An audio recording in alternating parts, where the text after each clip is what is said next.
سب سے پہلے اگر آپ چاہتے ہیں کہ آپ بھی نیک بنے، اگر آپ چاہتے ہیں آپ کے بچے نیک بنے، آپ چاہتے ہیں آپ کے گھروں میں دین آئے، آپ چاہتے ہیں آپ کا آس پاس کا ماحول اچھا ہو، اپنے گھروں میں دین کو لانے کی محنت اور کوشش کریں۔ اس کے بغیر ہم نیک بن ہی نہیں سکتے، رہ ہی نہیں سکتے۔ ہمارے استاد محترم نے ہمیں ایک واقعہ سنایا، فرمانے لگے ایک بہت بڑے اللہ والے تھے، ان سے ان کی بیوی نے ایک دفعہ کہا، حضرت صاحب آپ کو پتہ ہے کہ آپ اتنے بڑے جو بزرگ بنے پھرتے ہیں، آگے پیچھے آپ کے لوگ پھرتے ہیں، عجیب و غریب آپ سے کرامات کا ظہور ہوتا ہے، پتہ ہے یہ کیوں ہے؟ کہا کیوں؟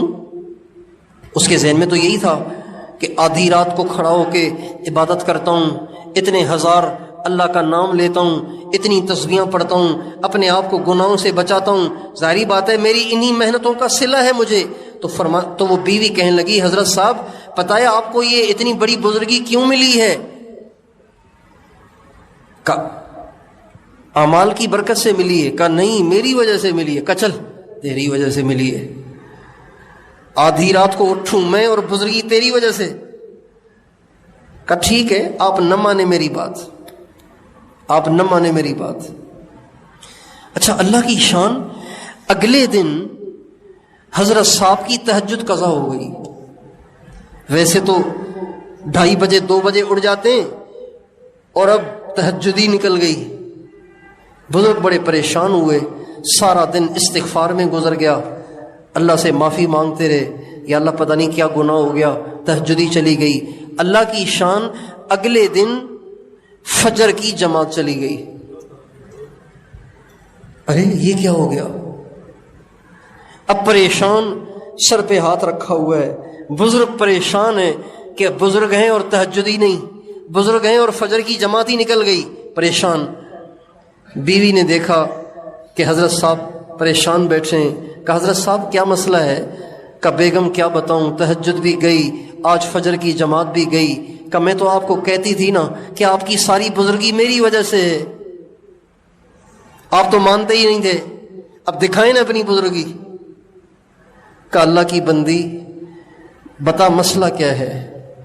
کہا حضرت صاحب بات یہ ہے کہ میں اپنے گھر میں کوئی کام سنت کے خلاف نہیں کرتی،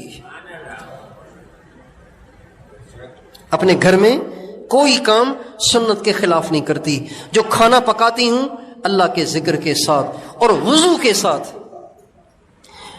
آٹا ڈبے سے نکال کے پرات میں ڈالتی ہوں تو بسم اللہ پڑھتی ہوں، پانی ڈالتی ہوں تو بسم اللہ پڑھتی ہوں، اسے گونتی ہوں تو اللہ کا ذکر کرتی ہوں، پیڑا بناتی ہوں ذکر کرتے ہوئے، روٹی بناتی ہوں ذکر کرتے ہوئے، پکاتی ہوں ذکر کرتے ہوئے، سبزی کاٹتی ہوں ذکر کرتے ہوئے، اور اس کو پکاتی ہوں ذکر کرتے ہوئے، سارا کام وضو کے ساتھ، اللہ کے ذکر کے ساتھ، اللہ کے دھیان کے ساتھ کرتی ہوں۔ لیکن جس دن آپ نے کہا نا کہ تیری وجہ سے نہیں، میں نے کہا ایسی کی تیسی، اب ذرا دکھائے، تو اس دن سے میں نے نہ روٹی ذکر سے پکائی ہے، نہ سالن ذکر سے پکایا ہے، اور نہ ہی میں نے وضو سے پکایا ہے، وضو بھی نہیں ذکر بھی نہیں۔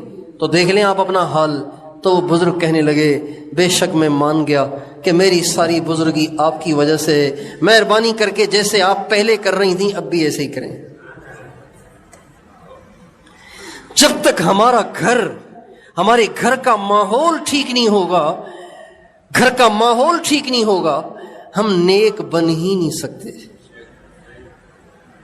مہنگائی کا زمانہ ہے، گھروں میں اتنے کمرے بھی نہیں ہیں کہ ہر ایک اپنے الگ کمرے میں جا کے بیٹھ جائے، دوسرے کمرے میں اگر ڈرامہ چل بھی رہا ہے تو حرج نہیں ہے۔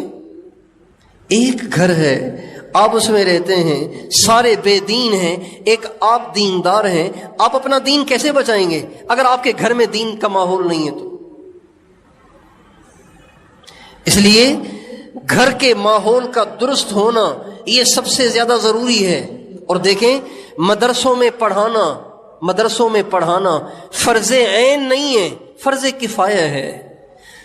فرض کفایہ ہے۔ اگر کوئی مدرسے میں اپنے بچے کو عالم نہ بنائے، حافظ نہ بنائے، تو وہ گناہگار نہیں ہوگا، گناہگار نہیں ہوگا، کرے گا تو اجر ملے گا۔ لیکن اپنی نسل کو نیک بنانا، اللہ والا بنانا، یہ فرض عین ہے۔ جو ماں باپ اپنے بچوں کو، اپنی بیوی، جو خاوند اپنی بیوی کو، جو ماں باپ اپنے بچوں کو نیک بنانے کے لیے اپنی پوری کوشش نہیں کر رہے، یہ اللہ کے ہاں مجرم ہے، یہ اللہ کے ہاں پکڑے جائیں گے۔ اور پھر جب یہ دنیا سے جائیں گے، ان کی نسلوں کی ساری نافرمانیوں اور گناہوں کی سزا ان کی نسلوں کو الگ ملے گی۔ جب مریں گے ان کو الگ قبر میں ہوگی۔